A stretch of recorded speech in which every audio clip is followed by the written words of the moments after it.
If you work on internal combustion engines of any type, I think you'll find this tip helpful. You know, a lot of times you'll go to remove parts from an engine and guess what happens?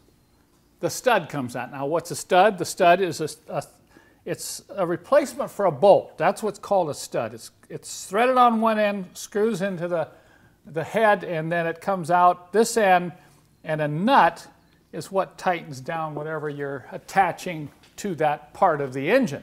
Well, a lot of times when you go to take the nuts off, you know, some of them will come off, but sometimes the whole stud will come out. Now this is very common around exhaust manifolds on engines because that's where a lot of heat is. So the heat affects how well these are, you know, stuck in the engine, if I could use that expression.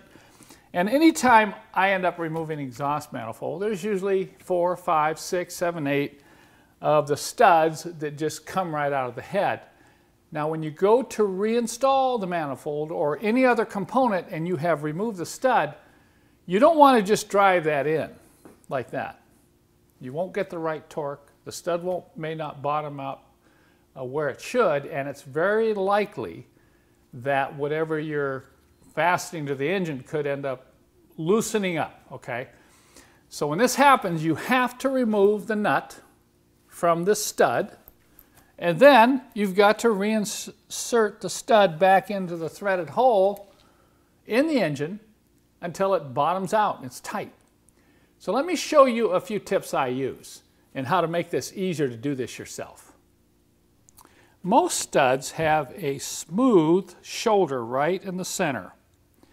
And if it does, you can take and just get this part in the corner of a vise like this. You have to be very careful. You don't want to damage the threads.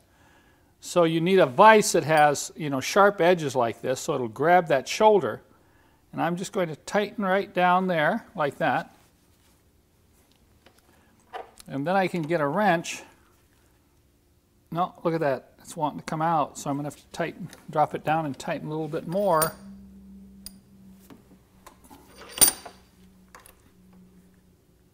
There it comes.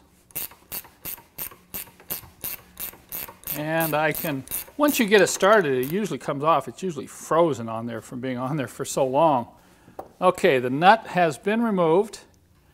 Now the next step is to reinsert this into the engine, whether it be the block or the cylinder head.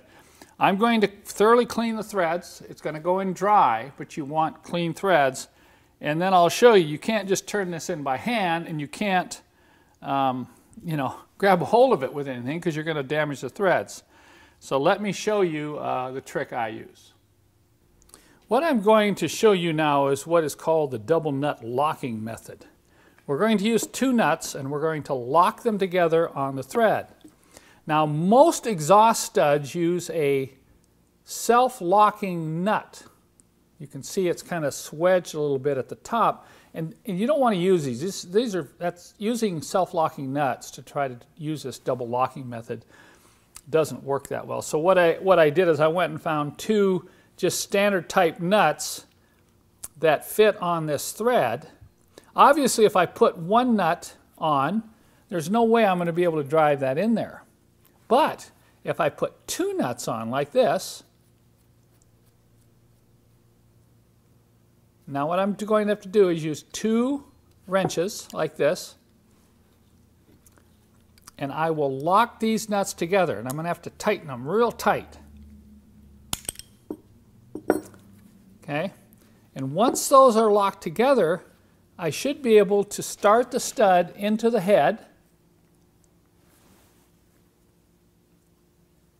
And you want to start it by hand. Run it in as far as you can by hand. Okay, now, with those 2 locked together, I can drive this stud right down into the head until it bottoms out. You want it to bottom out on the shoulder, and then you want to tighten it. You don't want it loose in the head, and you don't need to use an excessive amount of torque because you certainly don't want to strip the aluminum threads, but you do want that shoulder to come down, bottom out against the head, and then tighten it like that. Okay. Once that's done, you just remove the 2 nuts, and then you can go ahead and reinstall whatever you're installing on the engine and use you know, the correct nuts. Now, let me mention, if you don't have a vise, let's say you've got your stud like this with a locking nut on here and it's frozen, you can see it's slightly rusty. If you don't have a vise or the vise won't hold that, you can put 2 locking nuts on this side and lock that down and hold that and get this off. If it still won't come, you can try a little heat from a propane torch, and if you can't get that off, it means it's too rusted, too frozen onto the stud, and then at that point you should look at replacing the stud with new. So I'll take a few minutes here and get all these off and get all these studs back on here before I reinstall the exhaust manifolds. I hope you found that tip helpful.